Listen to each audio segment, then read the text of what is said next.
Welcome to the Commentary Magazine Daily Podcast. Today is Thursday, June 11th, 2026. I am John Podhoretz, the editor of Commentary Magazine. With me, as always, executive editor Abe Greenwald. Hi, Abe. Hi, John. Senior editor Seth Mandel. Hi, Seth. Hi, John. And with us today, Wall Street Journal Free Expression columnist and AEI Poobah, Matthew Continetti. Hi, Matt. Hi, John. Matt, you believe you have a theory of everything to begin the podcast with, so I'm going to throw it to you. Yeah, I do, and I think maybe it will help kind of set the format for today's episode. But it's occurred to me this morning as I was making my way through the press clippings that the four eyes have returned. If you recall, during the 2024 campaign, I'm sure you all recall this, but I made mention of a William Safire column from 1980, where the great columnist and speechwriter William Safire said that what was haunting the Carter presidency were the four eyes. And those four eyes are Iran, Israel, inflation, and ineptitude. And of course, all four eyes dogged the Biden-Harris administration and campaign as well, and contributed to Donald Trump's remarkable comeback, his Knicks-like comeback from the depths of January 6th to restoration in the White House. So again, what are those four eyes? Well, of course, in Iran, it was the Iranian hostage crisis that preoccupied and seriously hurt the Carter administration. And with Biden, it was Biden's ineffectuality in dealing with the flare-ups between Israel and Iran, Iran's direct attacks on Iran, Israel responding cosmetically in the spring of 2024, and then responding more directly in the fall of 2024. There's, of course, Israel during Biden's administration after October 7th.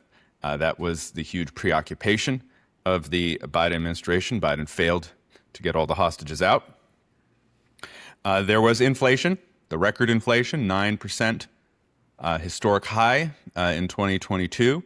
That, of course, increased the cost of living overall by about a quarter for Americans and contributed to Biden's unpopularity and Harris's loss.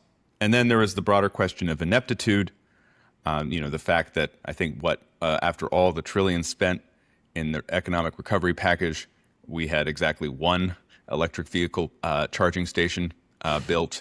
Of course, Secretary Buttigieg was on paternity leave, so maybe he wasn't, following details every day. But I also think ineptitude applies to Biden in the sense of the cover-up about Biden's condition and his mental distress, which, of course, is also in the headlines today. So you move it to June of 2026, and the four eyes are still there. We've had the phony ceasefire in Iran, which is now breaking down.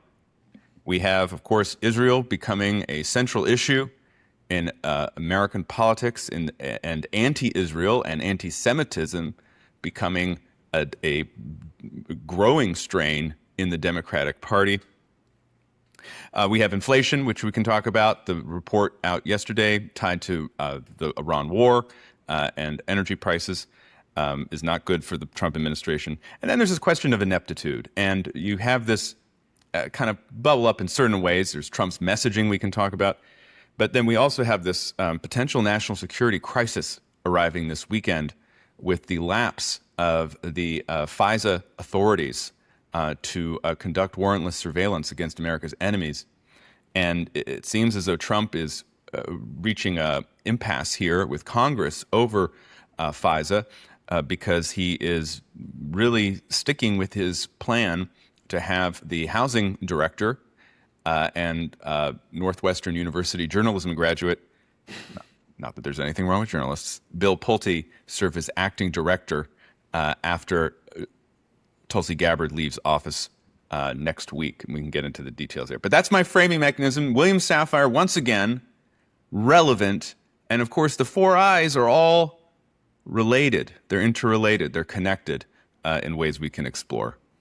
So history doesn't repeat itself, but it rhymes.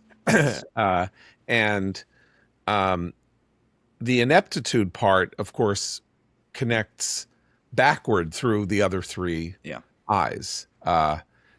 Inflation rising is not really an example of ineptitude, because if it has a direct consequence of a direct policy choice in Iran, then that's not ineptitude, but it will be experienced by the American people as political ineptitude by our leaders in failing to keep costs. Or the simple way that Trump is talking about inflation is, in my view, political ineptitude, saying yesterday in the Oval Office, I love the inflation. Yeah. Only later to walk it back slightly. Yeah. Well, he said he loved that it wasn't higher. It was right. I love the inflation. But of course, that second part, and then the subsequent interview with I believe the New York Post, where he said, no, I understand people are hurting. That will not be in the Democratic campaign ads this fall. Yeah, it will just be the first part, I love the inflation, that you will see on your televisions during the World Series over and over and over again. Right.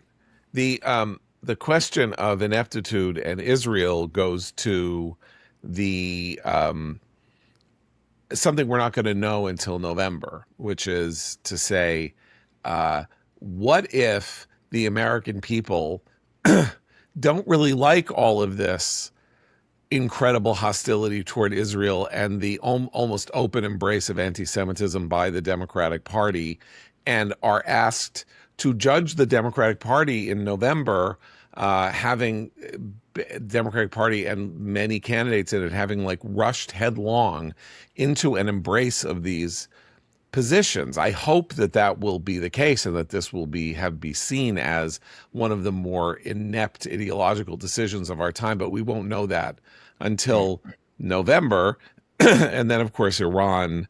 On Israel for a moment, and we don't need to get into the details because that's not really where all the breaking news is today. But of course, part of the problem is that we've gone over the past 4 months or 3 months from Operation Epic Fury, where the U.S.-Israel relationship was stronger than ever. Trump, of course, had reached the deal that had freed the hostages in 2025. He'd bombed Iran twice. We were fully integrated with the IAF and the IDF. Trump has referred to himself as a war president, and of course said that Prime Minister Netanyahu is a war minister. And now we're in a place, or at least we were in a place at the beginning of the week. We'll see where we are at the beginning of next week. But now we're in a place where Trump had internalized the Iranian view that what happens in the northern sector between Hezbollah and Israel is connected to negotiations between Iran and the United States.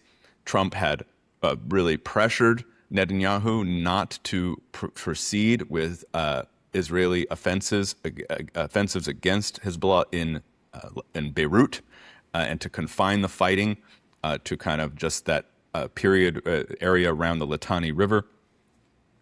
We also have Israel's gone from what a great partner to almost a kind of a weight or I don't want to say it's an antagonistic relationship, but it's not as good. And that was also expressed when Trump mused, as he tends to do lately, that Netanyahu might not stand for re-election. That, of course, it won't be the case. Netanyahu is going to run for another term as prime minister. And we also have the J.D. Vance interviews lately that have just been I'm not a fan of those interviews. I'm not a fan. No, including his comments that Israel has its interests and America has our interests, and America's interest is in denying Iran a nuclear weapon. Well, Yeah, I think that's Israel's interest too. Right. I think that's been like the mission of Bibi Netanyahu's life. But I've heard him mention it once. yeah, or a few twice. times, don't you? Yeah. Yeah. So, and then there was another interview with CBS from Vance just the other day, where again he's trying to create some type of daylight. I don't understand. Well, I do kind of understand why, but I don't think it's necessary for him to do so. So that's just on how Israel is becoming one of these four eyes for Trump. Can I want to venture to swap out one of the eyes, or Sure. maybe augment the list with an addition. But I think what we're seeing, it's to the extent that that the problems are ineptitude. I think incoherence is a better and a uniquely Trumpian word here, and it's there's a through line through all of it, as we're trying to figure out where do we stand with Iran? Where do we now stand with Israel? How long is this war supposed to go on? How long is the fake ceasefire supposed to go on? We are really adrift in a way that I can't recall really ever being before, in the sense that I don't know what to make of day-to-day events. Okay, so if you so look we at should today talk and you about look at yesterday. 4 weeks ago, it's the same. We're stuck in the same miasma. Okay, but we're not necessarily, because some major shift happened yesterday, unless it didn't. I mean, it did happen. We fired 49 Tomahawk missiles at Iran in response to the belligerency that restarted with the attack on the Apache helicopter, and now has gone to Trump saying they waited too long. They're tapping us along. They're playing us for suckers. He said yesterday, they're playing us for suckers. That is a very important Rubicon for him to have crossed if he actually internalizes the idea that this negotiation effectively has been a lifeline to the Iranian regime and to the IRGC and to its war aims and to its hopes for surviving this conflict and looking to the world as though it fought the United States at least to some kind of a draw. That is not an impression that he wants to make, and he went kinetic. And then this morning, he is now saying, and again, there's no reason to believe that this is real, because he said it before in much more graphic terms, but he said, soon we will take Kharg Island. Kharg Island is the location of the export facility for Iranian oil. And that is a very serious Rubicon to cross, because you can't take Kharg Island without putting boots on the ground. You cannot hold territory against the country whose territory it is unless you put people there who plant the flag and create a defensive perimeter and say, this is ours now. It's not something you can do from the air. And you have to know to expect to have to hold it with force for a long time, right? I mean, you have to.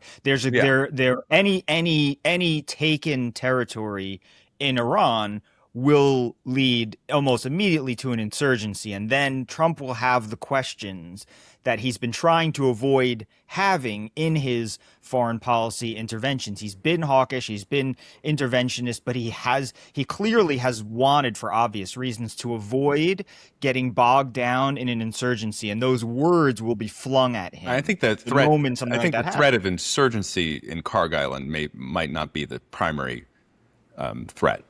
I mean, it is an island. You could clear it. I think the real threat to our troops who were occupying Kharg Island would come from the air and come from right. Well, if you clear the island, then it's just one big target for drones and missiles and all that. Although again, do the Iranians? I mean, this is why seizing Kharg Island is actually strategically very sound. And I think it's interesting you want that the target Iranians to destroy their own oil export facilities to get back at us? Well, the targets of the last 2 nights of raids or strikes have been on IRGC positions in the Strait, right? Which I think is important to note. Because what seems to be the case is if Trump recognizes that the phony ceasefire is no longer working to his advantage, which, of course, it hasn't been working to his advantage since he imposed it on April 8th, but if he's finally coming to that realization, as I hope he is, what we're beginning to see is the almost kind of surfacing of or resurfacing of Project Freedom, which, if you recall, first the ceasefire was imposed, then the negotiations collapsed, then the blockade began, and then they announced Project Freedom to open up the strait, to guide the ships out of the strait. And almost as soon as Project Freedom was announced, it was canceled because the Iranians responded by firing missiles at Saudi Arabia and other Gulf powers. What we learned from Trump, he is Mr. Talkie these days, man, he picking up that phone in the Situation Room. You call him, he'll tell you everything about what's going on in the war. What we learned from Trump just yesterday is that, in fact, Project Freedom never really ended. It went underground, and they have escorted, I believe, around 200 ships through the Strait of Hormuz without incident. I mean, obviously there've been these firings throughout the ceasefire, but 200 is a pretty good number. Now, it's nowhere near the normal traffic. But I also think it might explain why oil prices have not skyrocketed, right? Brent crude is under $100 as we speak on June 11th in the morning, after Trump has said that there's going to be another night of strikes and eventually we're going to seize Kharg Island. But in any case, we have this sense that we're finally beginning to pursue the same strategy we should have pursued from the outset, and which we were pursuing until Trump stopped the war in April, in the beginning of April.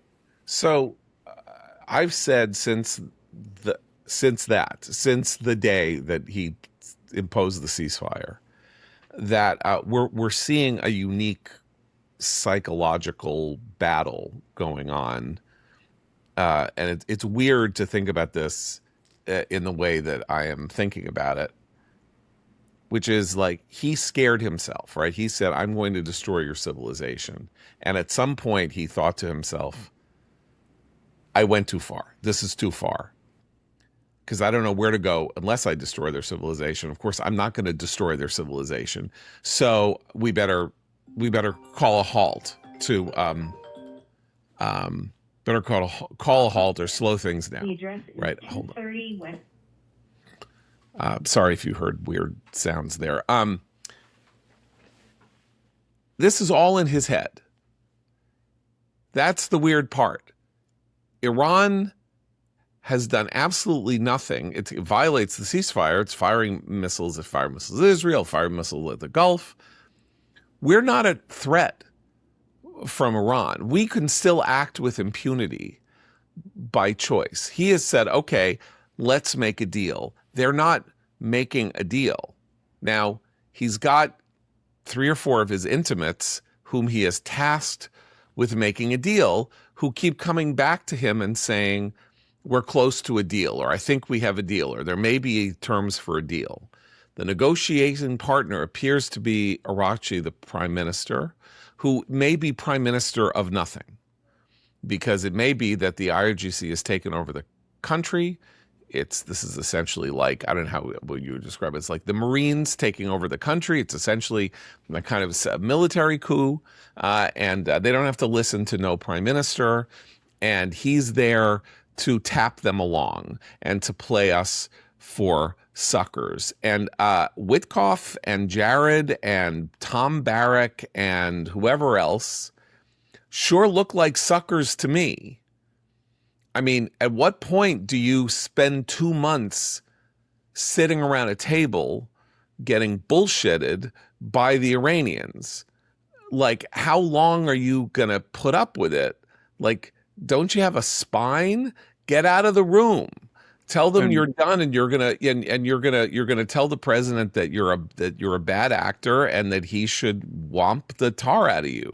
And we've done this twice before, right? I mean, there were negotiations before Operation Midnight Hammer, and then there was a round of negotiations before Operation Epic Fury. And now we're in the kind of the third round of negotiations. So it does raise the question, well, why did Trump do the ceasefire? We had this conversation on the podcast last week. I think he was scared about the economy and the potential political fallout, the continuing political fallout. I think he was worried that we were short of some of our high-end munitions, and in particular our air defense. And that air defense, of course, needs to protect the Gulf allies, and the Gulf allies were saying that, look, we're taking the brunt of Iranian retaliation. The missile fires at Israel, of course, were terrible and kept Israel in a state of perpetual alert and people living in their basements and in their shelters. But the real barrages were the short-range missiles and drones fired at the Gulf allies. And I think they were the ones saying, Trump, you can't, we need a break. But now it's clear that the ceasefire wasn't a ceasefire, and that, of course, the Iranians have no intention of signing a deal. And I think the Apache was a wake-up call for Trump. And I believe that he, instead of listening to the deal makers, he listened to Secretary Hegseth and Chairman Kane. I hope he spoke to Admiral Cooper, the head of CENTCOM, and they're saying, you have to respond. We can't wait for an American to die, like you said. We have to actually show the Iranians we mean business. And just at one more point, this morning I learned that Arakchi is also a published author. And his book is called The Power of Negotiation, Principles and Rules of Political and Diplomatic Negotiation. I'm sure it sounds better in the original Farsi, but you have the power of negotiation up against the art of the deal. And so far, the power of negotiation had the leverage. So what Trump needs to continue to do, what he started doing 48 hours ago, is reassert the leverage by reminding the Iranians that we are the military power and we can, as you say, act with impunity. I want to add to your analysis of the wake-up call of the Apache a positive form of the wake-up call that has a kind of weirdly, not mystical effect, but has a kind of interesting visionary effect, which is the rescue of the Apache pilots by an unmanned waterborne drone that I'm not sure we even knew existed until it went and saved those guys. It had never been used in this type of operation. Right, we knew that they were around, but it had never been used like this before, which is just incredible. Yeah. Right. So this is like a reminder, not only to Trump, but should be a reminder to everybody that we're a next generation military power fighting a last generation military power. And yes, if we have used up a lot of the stores of our next generation materiel, that is problematic and something we need to be judicious about as we go forward and not be, simply, completely without restraint in how we and what we fire. But it's good to know, or good to remember, that just like the discombobulator popped out of nowhere to disable whoever was protecting Maduro in Venezuela and allowed us to just like pull him out of his office, put him on a boat, put him on a helicopter, and he's now in Brooklyn in the, here in the Metropolitan Correctional Center awaiting trial. That was a weapon we didn't know about. Israel used a weapon that we didn't know about in 2024 against the Iranians. We used a weapon that nobody knew about in 2025 against the Iranians. And now we've made use of this almost magical, robot out of nowhere on the water to pull these guys and save them from a helicopter that was just shot down over in the sea. Like, it's amazing enough that a helicopter crash involves survival of anybody, let alone that the pilots are saved unmolested. And it should be giving us confidence, and not just us, but like all Americans, or all people who are really paying attention, that this is our war to lose. And there's some weird way in which Trump lost that thread, or that understanding. Like, this is our war to lose. The Iranians have no. Well, he also undercuts that confidence with the way that he's been talking publicly about this, right? Like, it's not just make a threat and then back off or don't follow through or something like that. It's also the way. Let's look at the way he talked about Kharg Island yesterday, right? Which was, I would like to take Kharg Island. That's my preferred strategy for all this. I said, let's just take Kharg Island, but Americans don't seem to have the stomach for it. And they want our troops home, and look, I want our troops home too. And this is an internal monologue that has been made external. This is the way you think inside your head, but he's arguing with himself as if he's already lost the argument to take Kharg Island on the same day and the same night where he is threatening or trying to threaten to take Kharg Island. So I think that he needs to also believe in the American people more than he does, which is that we like a victory and we like success. And I think that he should know that if he leads the country in the right direction and takes the right action, even if that action is bold and risky, Americans will appreciate it. We'll have his back. See, I'm sorry to be a big bummer here. I mean, we're all kind of bummed, but I don't believe that Trump has crossed any kind of Rubicon because, for one thing, it's very clear that what he's trying to do is apply pressure on his current interlocutors to get to a deal, and I don't think that's wise. All the telegraphing of American action over these past few days could serve no other purpose. I mean, if you really want to defeat the enemy militarily, you don't announce tonight we will be bombed. Tonight you're going to get a lot of bombs coming your way. You're going to get a lot of missiles coming your way. You're going to get a lot of drones coming. The switch that he has to make in his mind is he has to pulverize whatever remnants of the current leadership he's dealing with and reset the clock. I agree with you.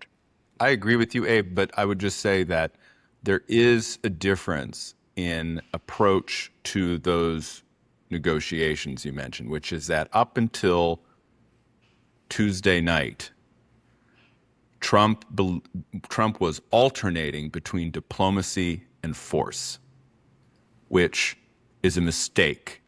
And if you read Kissinger's memoirs, this is like on the third page. He says that is the mistake American presidents always make.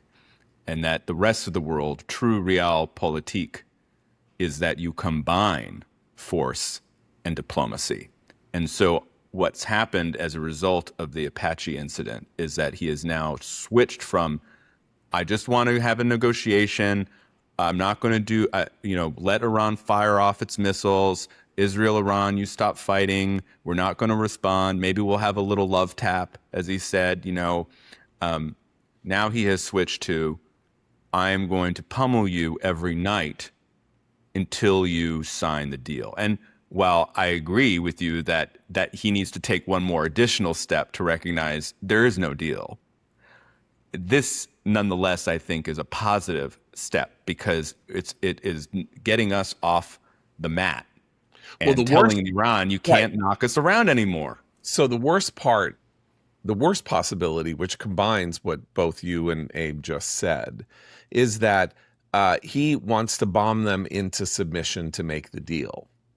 But what if the deal is the deal that they got to Sunday, which is to say they've spent 2 months moving, I assume, inexorably toward the Iranian position, as happens in the art of negotiation by Prime Minister Arachi, Yes. yeah, the power of negotiation, which is they're saying no. So if you want to make progress, you have to say, well, what about this? What about that? What about the other thing?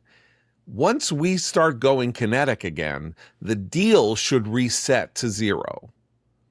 Meaning the deal is unconditional surrender. You give us the dust, and the regime should collapse. Whatever you want to say, everything that we have negotiated thus far is no longer on the table. Open up the strait and stop your fantasies of having this toll system. Right. We can take care of the dust. To me, I mean, I know this is an aside. The dust to me is a side issue. We can take care of the Israel and America are not going to let anyone get near that dust. And we now have proven that we can bomb whatever sites we know at will, right? The issue is the strait. That's the issue. They need to open it up, no tolls. Right. But I'm saying, just in general, my fear is that the working document has become a fetish inside the administration to the negotiators and even to Trump, who keeps saying it's such a great deal. We have such a great deal, that they're going to do this, get the Iranians to say uncle, and that what they're going to hand them is the piece of paper that's a lousy deal.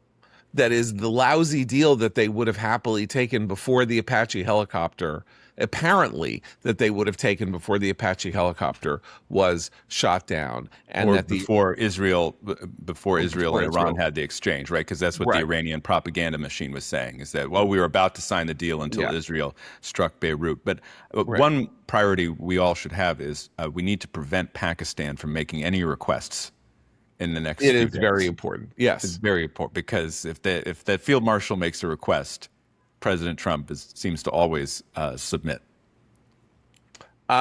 So we'll see. I mean, this is the other problem is, of course, Trump's word is worth nothing. He said, somebody counted, he said 57 times that we've won this war. So, I mean. And I think he said 38 times that the deal is imminent. Right. You know. So what he says means nothing. So therefore, fine. What matters is how we act. And we will be able to determine how the war is going by how we act and not how he wants to communicate his message. He is committed to this, Harold Hill Music Man. You can play these instruments just at will, and I'm willing that we've won the war and there's nothing else to hit and all of that. Remember how there were no more targets, and then now they've fired off 30 or 40 ballistic missiles? Apparently there are targets because they still have ballistic missiles. So it all depends on what we do. And the reason that I mentioned the dust is that he talks about the dust. That is to say, if his terms before February 8th were, you're giving me the dust, there's no reason for him on June 11th not to say, we're back to you giving me the dust. You've been tapping me along and playing me for a sucker. Well, the deal, we're resetting. We're back to 0-0-0. We're in the catbird seat.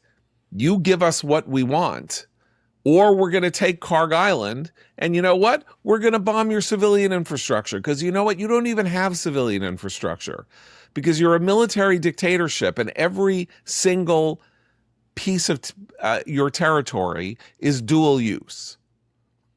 If you use a bridge and there's a tank that rolls over that bridge, that's a military bridge, and we're going to blow it up, and we can see everything you're doing from the air. And so, that's where he could go to. Just on that point, there is this aspect of Trumpian diplomacy where he thinks that if he's, quote, unquote, nice to bad people, they will somehow reciprocate. So we're in this moment where we're arguing over, well, is he going to hit the civilian infrastructure? What is civilian? It's dual use, like you say, the bridge network? Okay.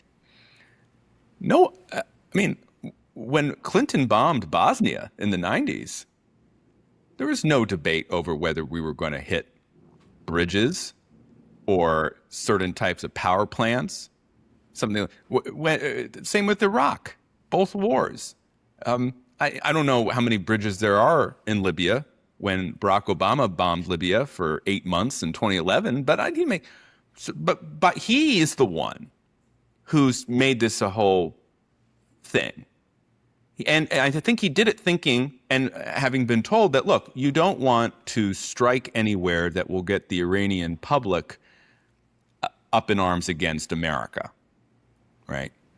But at the same time, you are taking targets off the list that would harm the regime, that would remove its capacity to resupply, right? If those mobile missile launchers don't have a road to go on, it's going to be harder for them to get to the missile city. And this is the same thing during the ceasefire. Iran would shoot off rockets. They hit the Kuwaiti airport all the time. We weren't doing anything because I think in Trump's mind, it was like, well, if we don't do anything, maybe they'll understand that we want a deal, and so they won't do anything in return. I think that's the wrong approach. And of course, Trump, because he alternates so rapidly, he knows it's the wrong approach too. One thing I would say about the what to bomb is any legitimate military target should be on the list, because any finite resource is going to be mostly in the hands of the regime. There isn't really a way to make war on the regime without also hurting the public in some way in that sense, right? In other words, the regime is going to have what it needs to survive, but even if that means hoarding it from the public. And so we'd have this discussion on sanctions too, which is that you can hurt the public on sanctions, and that's true, but you can't take out a regime without taking out that regime, right? And so at some point you have to decide whether if the goal is regime change, to go for it and do it as quickly as possible so there can be a recovery period, which they're preparing for, or don't do it. But the public, the regime uses the public as a human shield. It's not just a Hamas thing. Okay, but to be fair to the Iranian leadership, we're the ones who unilaterally decided that their public was a human shield, by which I mean that what was said was, we want to keep Iran as intact as possible for the uprising and for the regime that follows, while we refuse to declare that one of the aims of the war effort is regime change. Because I agree 100%. That's so noxious. And that gets to Abe's point about incoherence and not incompetence. Because we haven't told the Iranian people that what we want to do at the end of the day is get rid of this regime, which we cannot work with because we cannot trust it not to continue to try to develop nuclear weapons and ballistic missiles. And Trump has praised Mujtaba Khamenei. That was one of his gimmicks. He's revered. But that was one of his. To meet him. That was one of his gimmicks last week. Again, he says it about everybody. Right. He's going to meet everybody. He'll meet Kim Jong-un.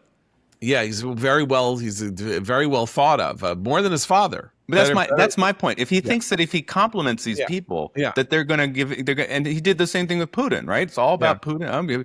But he never gets anything in return. Yeah. Well, and he did it with Kim Jong-un too. Yeah, like every dictator, he thinks, and I think it's because he knows with Trump, if you compliment Trump, you do get something in return. Yeah, right, exactly. So he's projecting himself onto these other strongmen. But this is the weird point, which is, weirdly enough, if we're not seeking regime change, but we are seeking the defeat of the regime, that's say what we want is to win this war. But whatever the hell happens in Iran after we win this war and get our goals, right, which is now opening the straits and some form of control, either international control or we get whatever of the fissile materials that they possess, and an end to their ballistic missile program. Whatever the hell happens after that is not our business. If that's actually how he feels, then he should blow up all the bridges and the power plants and everything else. Like, there's no reason not to. he's already basically expressed, he's fundamentally or implicitly expressed the idea that our purpose is serving our interests. Our interests are to win this war and to win it as fast and as decisively as possible. And if that means that means blacking out Iran, then we should black out Iran. If what we want is to have an intact, relatively intact Iran that can move into the future, grateful to the United States that it has been delivered from this 47-year hell of being under the thumb of this theocratic, millenarian regime that, shoots women in the streets and will kill 30,000 people at a moment's notice if it has to, then he should do that, or he should tell them that he's we're the cavalry and we're riding in to save the day and it's part of our goal. But he shouldn't be doing that without getting credit for it, and he shouldn't be doing it at all if his purpose is to be a realpolitik. I don't want to be sentimental. I'm not like these idiots who go in here and try to impose democracy on these people. So don't. So crush them. I would prefer that you do it the other way.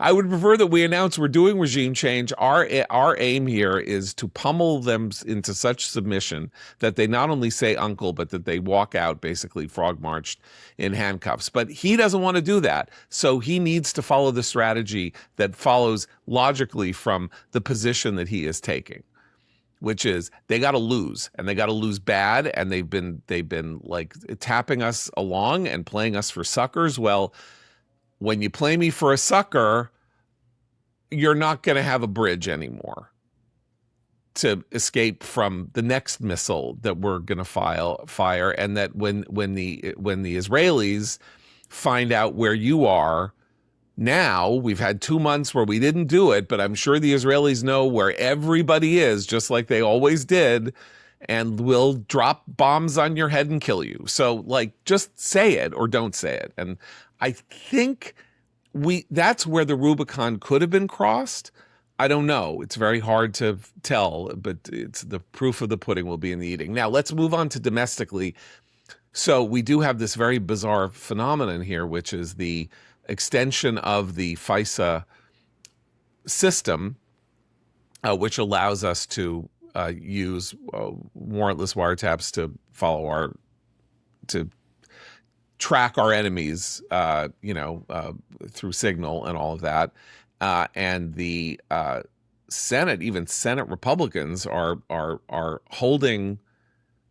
potentially holding this hostage because it goes out of business on Saturday. Well, the Senate Democrats are holding hostage. Right. Yes. It will expire midnight Saturday. Right. Okay. And there was, just to set the table a little bit, there had been a bipartisan compromise that was actually expected to sail through. The Section 702 of FISA and the warrantless surveillance. This was inaugurated after the September 11th, 2001 terrorist attacks on the United States, in a way to address real gaps in our intelligence gathering. One gap was the wall of separation between the CIA and FBI. That was removed after 9/11. But another was the idea that you needed to have judicial warrants to wiretap nationals who were in communication, foreign nationals who were in communication with U.S. citizens. And the fact is that if we had Section 702 authority prior to 9/11, we probably would have picked up Zacharias Moussaoui, the 20th hijackers, communications, because he was at that flight school, I believe, in Minnesota, and it was just one way, perhaps, that we could have averted the worst terrorist attack on American soil, the worst killing of American civilians since Pearl Harbor. So this is an important authority.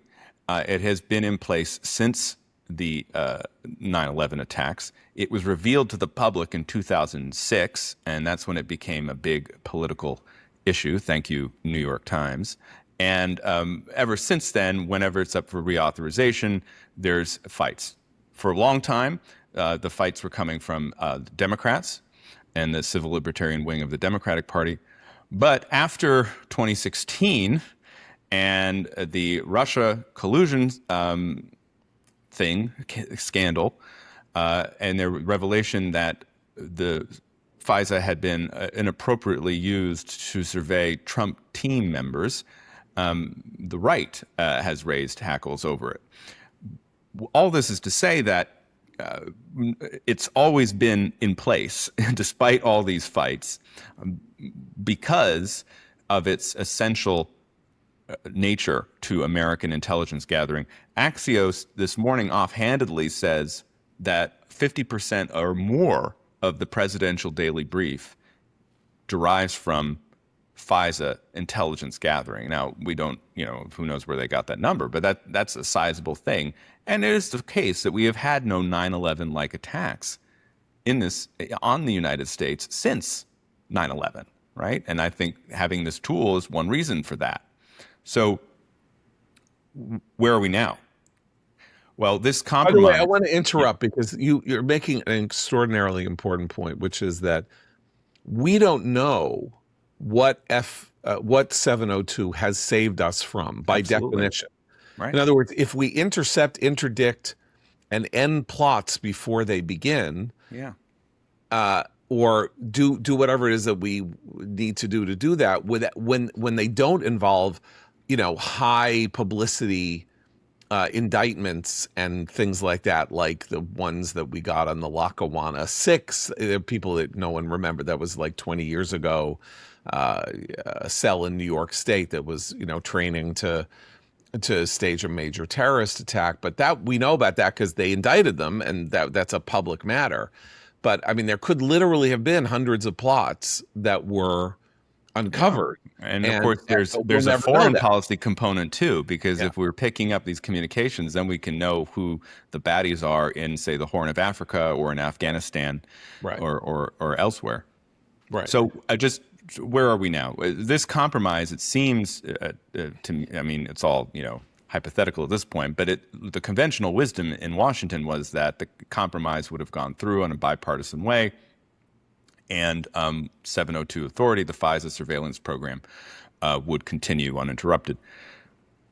When Trump last week announced that Bill Pulte, the the current head of the Federal Housing Authority, overseer of Fannie Mae and Freddie Mac, and a real architect of the president's lawfare program against figures like Letitia James and James Comey and Lisa Cook of the Federal Reserve, was going to be appointed acting director of national intelligence to replace outgoing Tulsi Gabbard, Democrats in the Senate and now in the House said, no way.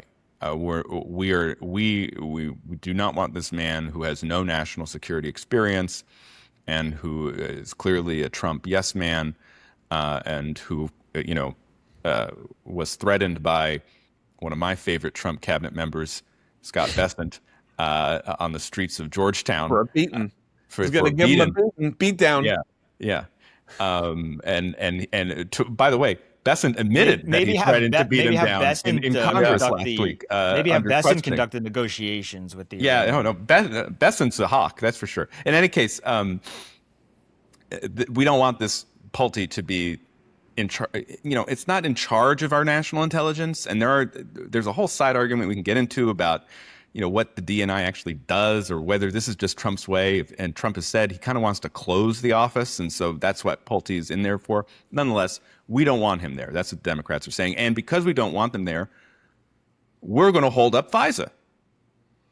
And now we're in this moment, this waiting period, where the House is going to vote on FISA today.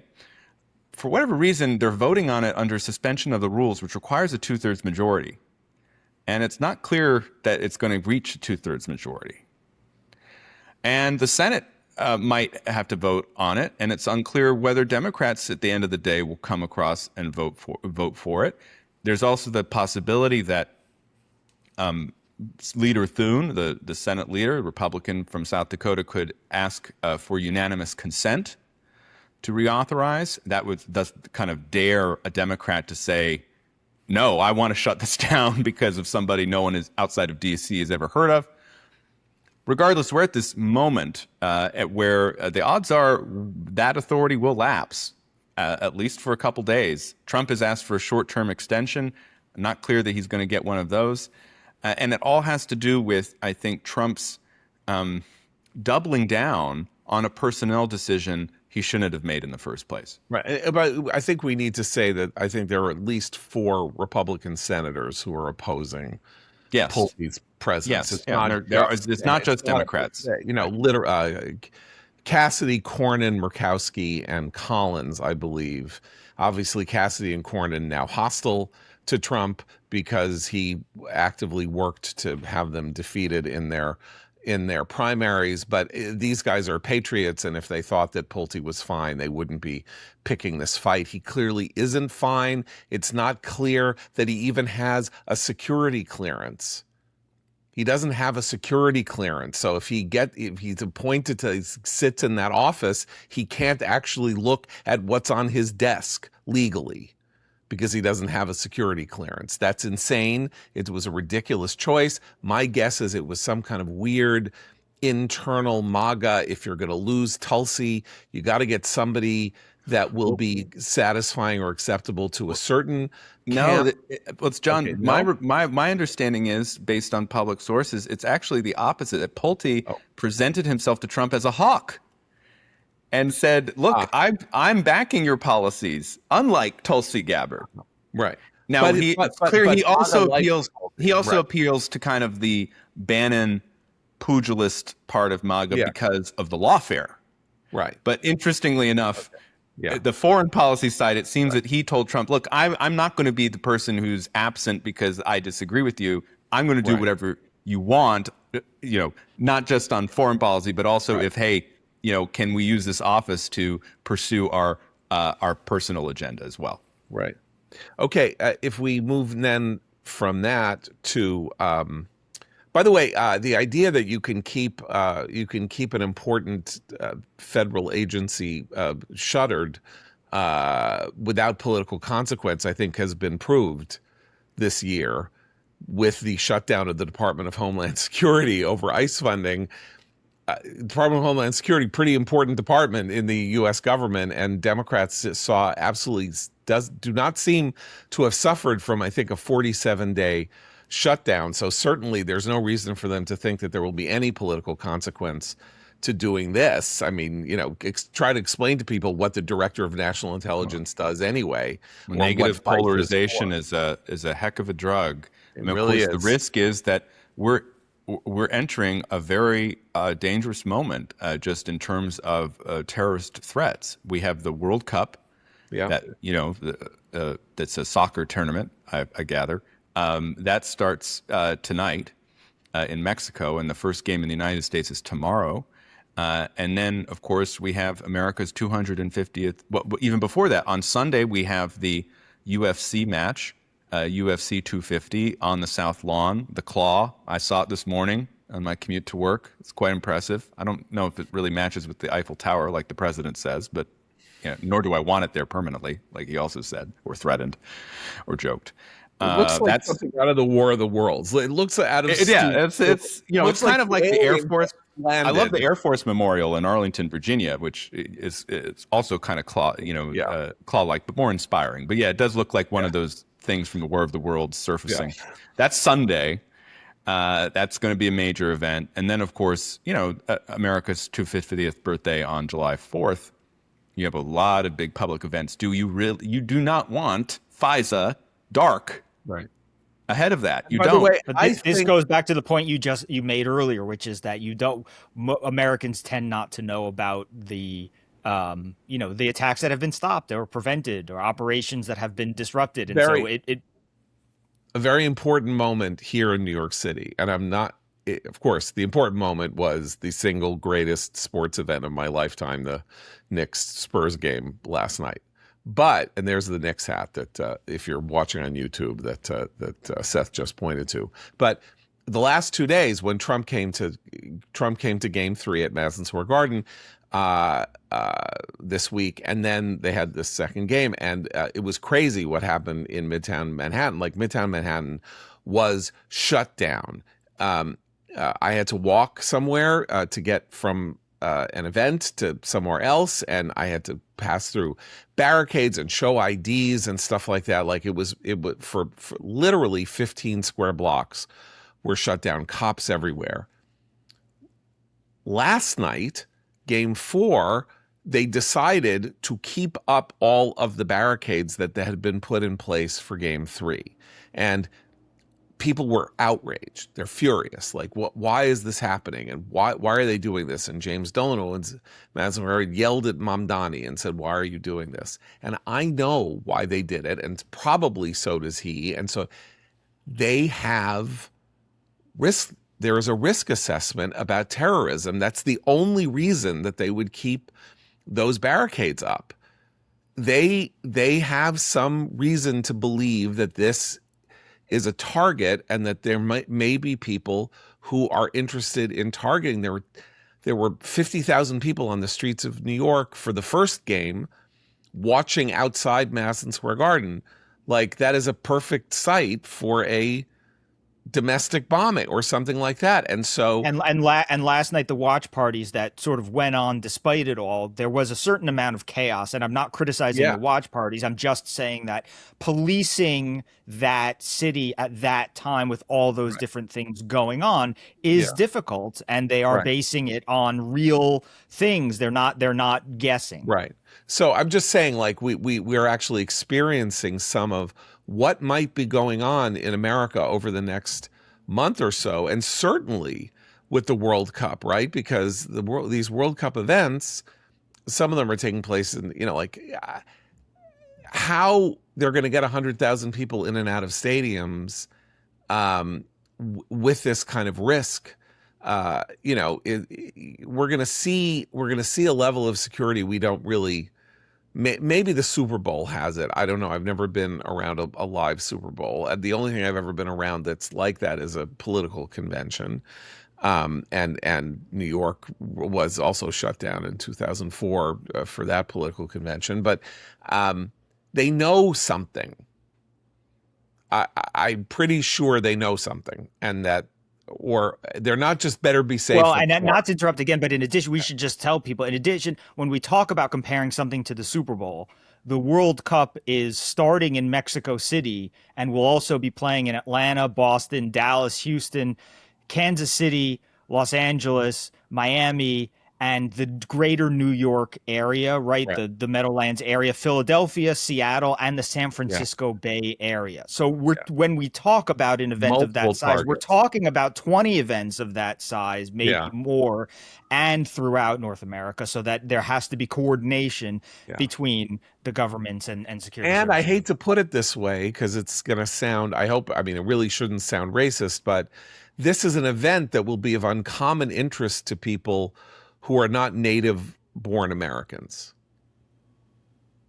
I was in Pasadena in 1993 when the World Cup finals took place, and when the game was over at the Rose Bowl and Brazil won, there were 100,000 Brazilians on the streets of Pasadena, and they weren't Americans; they were Brazilians. Well, you can kind of see the media efforts to make Americans excited that we are hosting the World Cup. The New York Times published a guide. I mean, the New York Times is giddy. This is what Knicks comeback. What are you talking about? The World Cup is coming. Exactly. But, we'll see. I mean, I think from my perspective, the key date is July 4th. Obviously, terrorists, Islamists, they have a thing for anniversaries. They have long historical memories.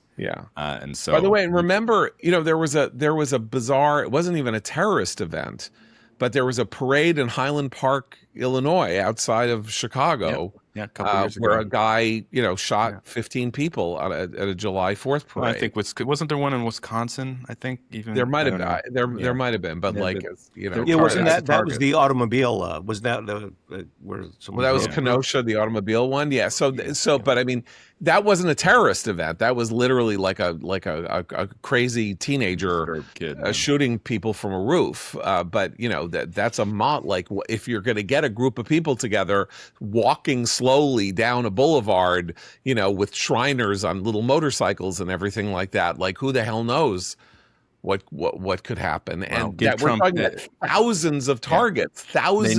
They need at the very least they need a short-term extension to keep this surveillance in place ahead of these critical dates. Right. Okay. Two last things, and then Matt, you have a recommendation. One, we mentioned the inflation number. The inflation number is 4.2%. And one thing that should be said is that we underestimate the value of our economy right now, because though the inflation rate is at 4.2%, it isn't biting the way it bit in 2022, because the wage growth in the same period is 3.4%, meaning Americans are net losers because of inflation. But if the wage growth were 2% or 1.5%, this could be like catastrophic, and it is not anywhere near catastrophic yet. That is not, Trump doesn't deserve credit for that, in my opinion, really. But the durability and the size and the complexity and the remarkable engine of the American economy is doing its job, and also the pro-growth policies. I mean, fair enough. One key here is energy development. I mean, we are pumping more oil and natural gas out of the United States than ever before. It's one reason why gas prices, again, somewhat bizarrely, I check them every day, they're down. They're down from the high. Now, they're still up since the war, but they've been falling since the high of $4.50 a gallon nationally in mid-May. Right. So that's one pro-growth policy, energy. The other, of course, is the tax and regulatory policies, including the embrace of the AI investment boom, right, which is powering the economy, and I think contributing somewhat to the higher productivity we've been experiencing, too, that generates the wage gains. But that runs up against the anti-growth aspects of the Trump policy, primarily the tariffs, which, if we didn't have the tariffs on our allies, I'm all for tariffs on China. If we didn't have them on our allies, growth would be higher, and I think wage growth would be higher as well. And then, now, look, I'm a supporter of the war against Iran, but it's key. The reason why inflation is up so dramatically is because of the closure of the Strait of Hormuz. Energy is overwhelmingly the main driver of this inflation. The core inflation rate was within expectations. It would have been slightly below wage gains. So, and core inflation is when you remove housing and energy. And one interesting aspect of the report is that, strangely, there hasn't been much spillover from the energy inflation onto other sectors of the economy, at least yet. But it's one more reason, again, for Trump to win the war and open the Strait of Hormuz so we can get the oil prices down. Of course, one way we're experiencing this increases travel, because jet fuel is astronomical right now. And then just finally, you said it well, John, there's the inflation number, but that's politically not really the number that matters. The number that matters is net wage growth. And right now we're in a bad space politically, because wages were growing ahead of inflation, which was still not at the Fed's target, but nonetheless, wages were growing ahead of inflation throughout 2025. But that growth and gain has been erased. Right. And we're still not back where we were prior to the Biden inflation.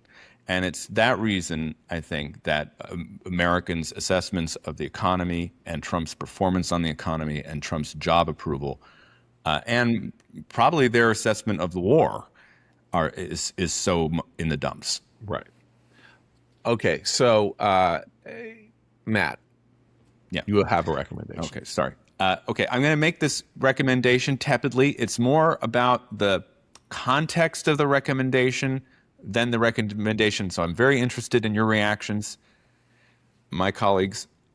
I want to say I enjoyed the new documentary, Earth, Wind, and Fire, To Be Celestial versus That's the Weight of the World. It's on HBO Max. It's directed by... I knew you were going to say that. It's directed by Questlove. Now, I say that I liked this documentary despite the fact that the first voice you hear is from my least favorite person on the planet. Yes, that's right. Barack Hussein Obama is throughout the documentary. Nonetheless, I enjoyed it, not only because I like Earth, Wind, and Fire's music, but I had never really known the story of the group, and that is communicated in great drama and narrative interest. And then the real reason I wanted to bring it up was this documentary is a reminder to me, someone who did not live through them, of just how bizarre the 1970s were in the United States of America. I mean, truly bizarre. The New Age, spirituality, the cultish aspects of American life in the 1970s, of course, the costumes, but also kind of the griminess of America in the 1970s.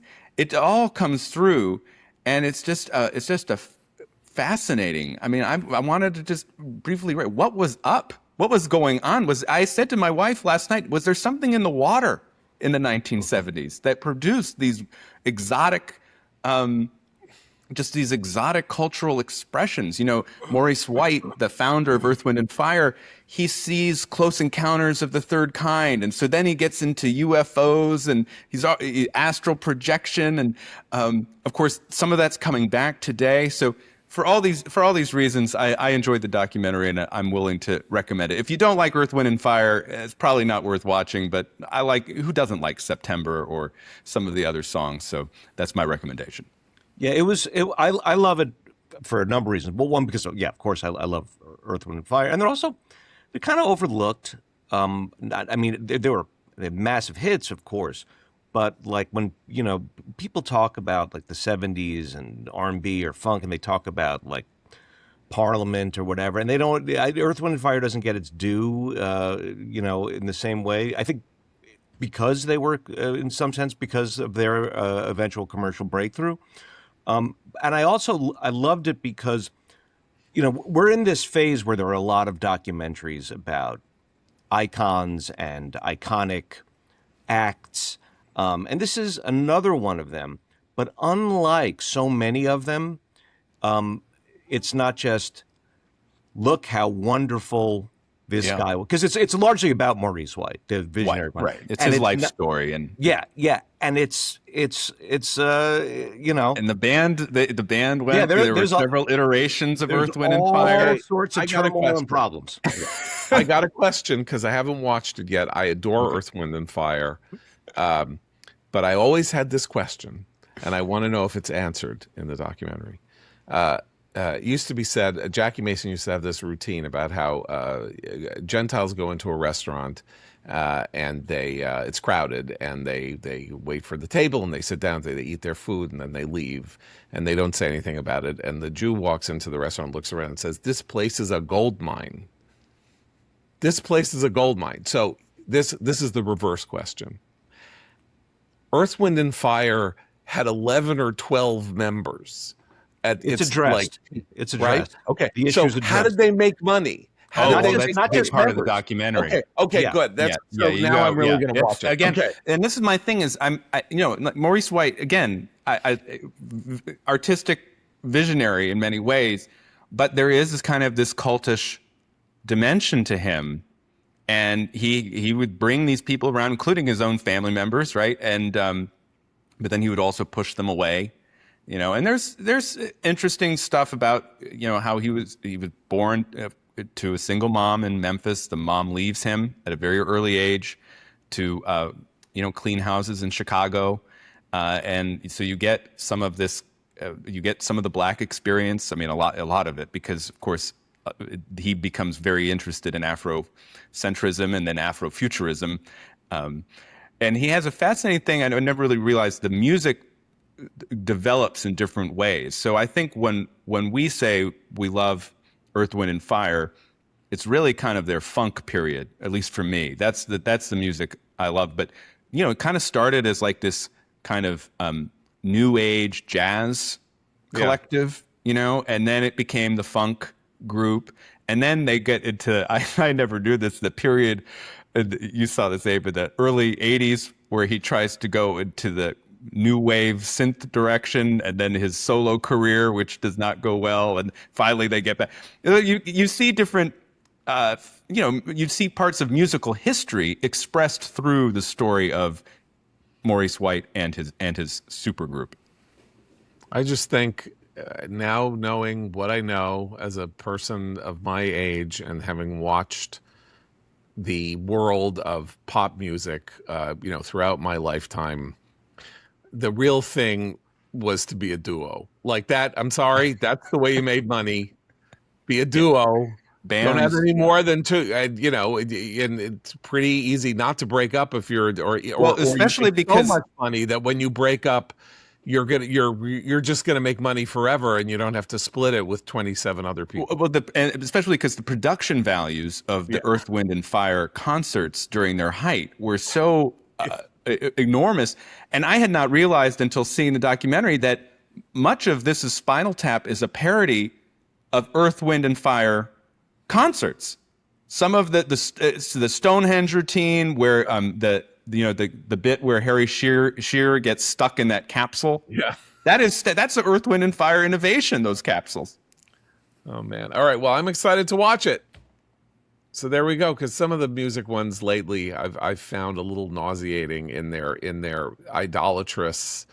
And this is very well done. And I'll say Questlove, he's a very good documentarian, because he also did the documentary that came out for the 50th anniversary of Saturday Night Live's Music. Yes.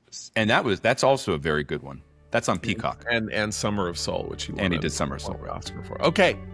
Matt Continetti, thank you so much for joining us. We'll see you next week. For Abe and Seth, I'm John Podhoretz. Keep the candle burning.